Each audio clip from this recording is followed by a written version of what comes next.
रहीम अस्सलाम वालेकुम। कैसे हैं सब? उम्मीद है कि सब खैरियत से होंगे। Welcome to Sadia speciation.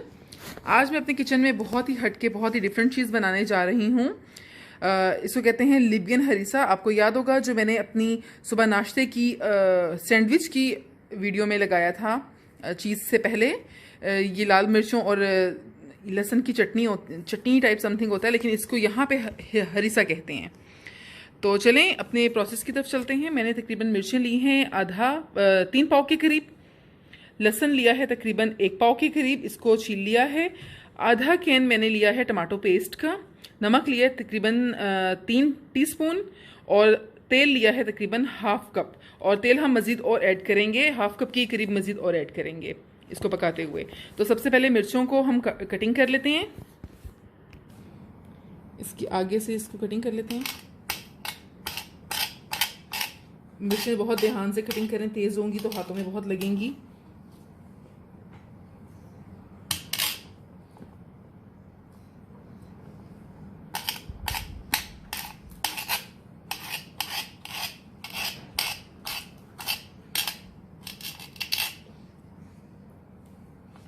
जिस तरह हमारे यहाँ बनाते हैं ना हरी मिर्च की और धनिया पुदीने की चटनी, इस तरह यहाँ पे ये बनती है लाल मिर्चों और लहसुन की चटनी। लेकिन हमारी चटनी तो जस्ट ग्राइंड की और बना ली, इसको पकाते हैं। इसी तरह तमाम मिर्चें कटिंग कर लेंगे।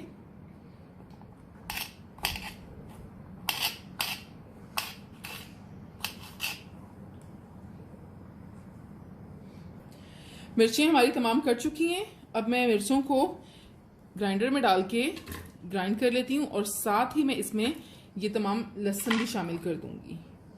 लहसुन धो के छील के धो चुकी हूँ मैं, तमाम लहसुन भी शामिल कर दूंगी।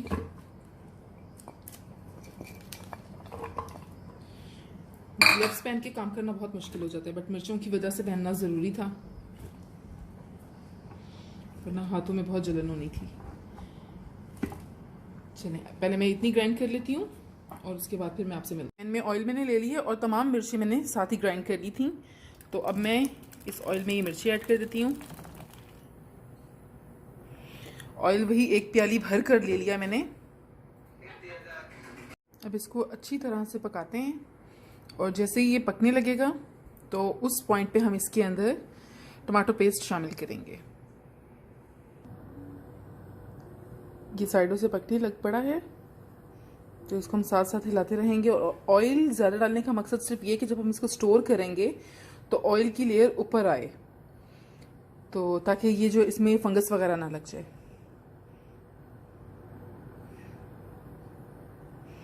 यहाँ लिबियन लोग तो 1-1 साल का बना के रखते हैं और वो इस तरह ग्राइंड नहीं करते, वो कीमा पीसने वाली मशीन में इसको पीसते हैं।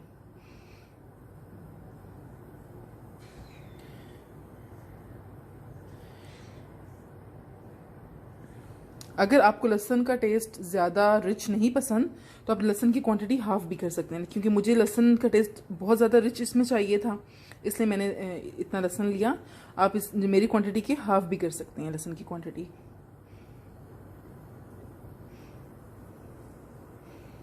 इसको कॉन्टीन्यूसली इस तरह हिलाते रहेंगे ताकि नीचे ना लगे और साइडों से भी इसको उतारते रहेंगे।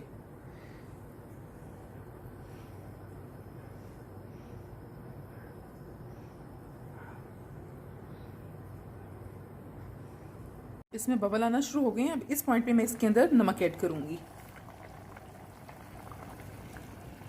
अगेन वही नमक भी आप अपने ज़रूरत और अपने जायके के मुताबिक ऐड कर सकते हैं। अब इसको अच्छी तरह से हिला लेंगे।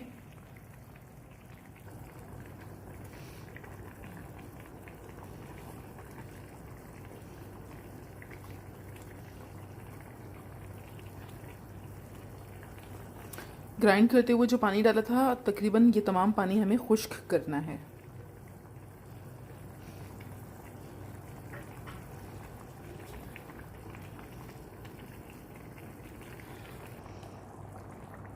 लहसुन और मिर्चों की बहुत अच्छी खुशबू आने लग पड़ी है और देखें तरी भी ऊपर आ गई है, यानी कि जो पहले ऑयल अलग से दिख रहा था अब वो तरी की शक्ल में दिखने लग पड़ा है। अब इस पॉइंट पे हम इसमें टमाटो पेस्ट शामिल करेंगे। तकरीबन हाफ कैन के करीब टमाटो पेस्ट में इसमें शामिल करती हूँ। तकरीबन ये टमाटो पेस्ट 6 चम्मच के करीब मैंने इसके अंदर शामिल कर दी है। हाफ कैन नहीं, 6 चम्मच के करीब।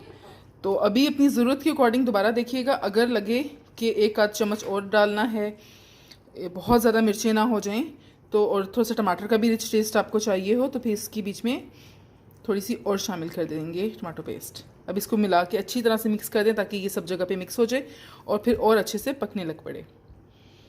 इसको तकरीबन 2-3 मिनट और पकाएंगे इसमें अच्छी तरह से।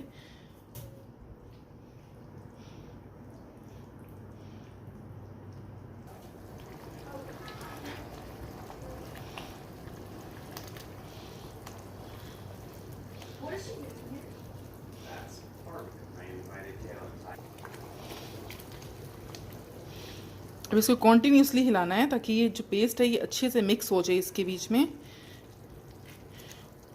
और अब ये बहुत ज़्यादा उछलेगा, बहुत ज़्यादा इसके छींटे बाहर को आएंगे और फिर चूल्हा भी शदीद ख़राब होगा और हाथ भी जलने का खतरा है।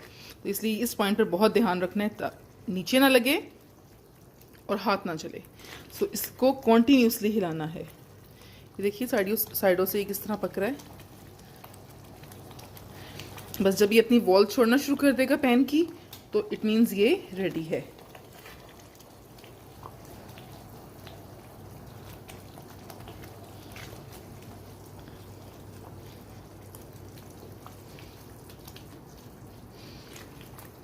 इस पॉइंट पे आप नमक भी चख सकते हैं, आपको लगे कि नमक की ज़रूरत है तो थोड़ा सा और नमक डाल दीजिए।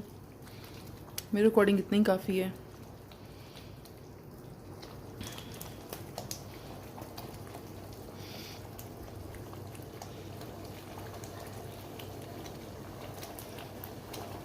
छींटे बाहर आना शुरू हो गए हैं और चूल्हा ख़राब होना शुरू हो गया है, ये इसके रेडी होने की अलामत है।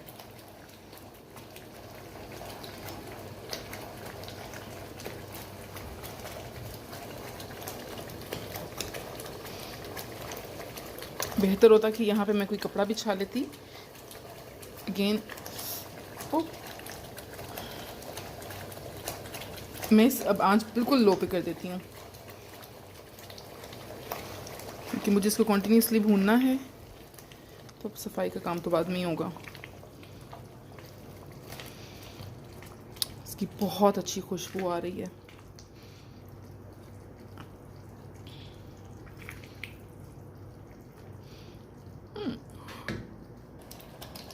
तेज़ी में हिलाने का नतीजा,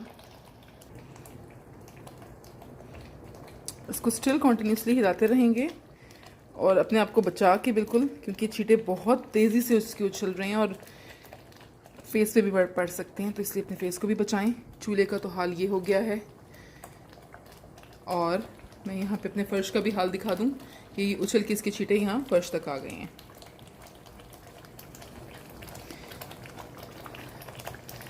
तो इसको बनाने से पहले प्रिपेयर रहें इसके चींटों के लिए।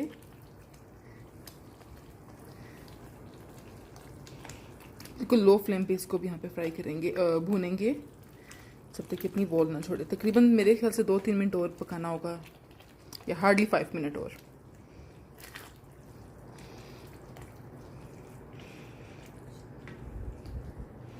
इस पॉइंट पे आप चूल्हा ये पैन को ढक भी सकते हैं, बट मैं इसलिए नहीं ढक रही कि कहीं ये नीचे ना लग जाए, इसलिए मैं इसको कॉन्टीन्यूसली हिला रही हूँ। इसको आप इस मेस से बचने के लिए आप इसको ढक के पका लें तो ज़्यादा बेटर है।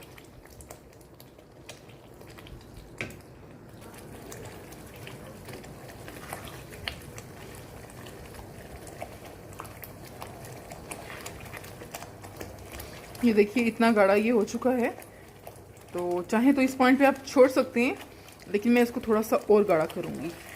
जब ये इसके जो छींटे हैं नाकाबिले बर्दाश्त हो जाएंगे तब मैं इसका फ्लेम ऑफ कर दूँगी।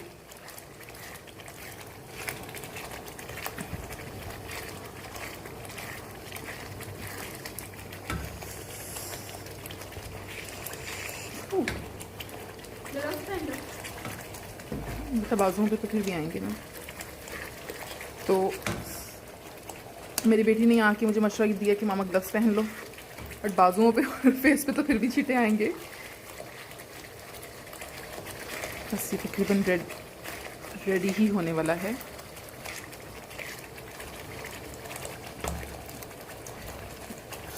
तो जनाब हमारा हरीसा रेडी है। ये देखें, इतना मुझे थिक चाहिए था, तो ये रेडी है। और इसने इस तरह से इसको हिलाओ तो ये बॉल भी छोड़ रहा है अपनी बड़ी आसानी से। तो अब मैं चूल्हा बंद कर दूंगी। और मेरी टिप है आपके लिए कि ऊंचे मुंह वाली पतीली के अंदर इसको पकाएं। मैंने इसको खुले मुंह वाली पतीली में पकाया है तो बहुत ही ज़्यादा मैस क्रिएट हुआ है। जो नॉर्मली मैं पकाती थी पहले जब बनाती थी तो वो ऊंचे मुंह वाली पतीली में पकाती थी, लंबी सी तंग मुंह वाली पतीली में, तो इतना नहीं होता था। तो चलें अब मैं इसको ठंडा होने रख देती हूँ, उसके बाद फिर मैं इसको डिश आउट करती हूँ और आपको दिखाती हूँ।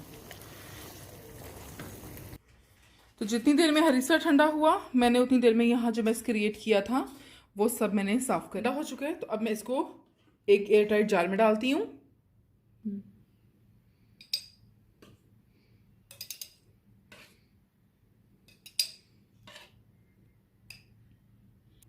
जार में मैंने डाल लिया। अब इसके अंदर, क्योंकि मैंने तकरीबन ये 1-1.5 हफ्ता तो बड़े आराम से फ्रिज में रह सकता है, तो आप इसके बीच में नॉर्मल ऑयल डाल लें, कच्चा ऑयल भी शामिल कर सकते हैं इस तरह, ताकि ये मिर्चें जो हैं ऊपर की इसके अंदर डूबी रहें। और अब ये जो बाकी का हरीसा है इसको मैं एयर टाइट जार में या बॉक्स में डाल के तो इसको मैं फ्रीज़ कर दूंगी। ये आप 6 महीने से ज़्यादा भी इस्तेमाल कर सकते हैं। हरी मिर्चें, लाल मिर्चें और टमाटो पेस्ट डाला है इसमें। तो तेल डालने का मकसद सिर्फ ये था कि ये जब फ्रिज में ज़्यादा देर तक रह जाए, वरना कोई भी चीज़ अगर फ्रिज में खोल के रखी जाए इस तरह से पकी हुई तो कुछ दिन में उसके अंदर फंगस लग जाती है। और यहाँ पे ये मैंने दूसरे बॉक्स में डाल लिया है। अब मैं इसमें तेल वगैरह नहीं डालूँगी, इसको जस्ट लिड लगा के तो इसको मैं फ्रीज़ कर दूँगी। तो ये जब चाहिए होगा अपनी ज़रूरत के अकॉर्डिंग निकालें और यूज़ करें। और ये हरीसा आप उसमें भी यूज़ कर सकते हैं, पिज़्ज़ा सॉस वगैरह कुछ बनाएं तो उसमें भी ये हरीसा ऐड कर सकते हैं। अभी आए हैं मेरे घर में गर्मा गर्म खुब्ज़े, क्योंकि हरीसा बन रहा था तो इसकी वजह से खुब्ज़े भी आ गए कि ताज़ा ताज़ा हरीसा इसमें लगा के खाएंगे। तो अभी हम बनाने जा रहे हैं सैंडविच। आप खुब्ज़े में, क्रोसॉन में या बन वगैरह में किसी भी चीज़ में ये हरीसा लगा के खाएँ, कुछ थोड़ी सी चीज़ के साथ ये बहुत टेस्टी लगता है। तो आप ज़रूर बताइएगा मुझे कि आपको मेरी आज की ये रेसिपी कैसी लगी। इंशाल्लाह आपको मिलती हूँ किसी न्यू वीडियो में, तब तक के लिए इजाज़त दीजिए। अल्लाह हाफ़िज़।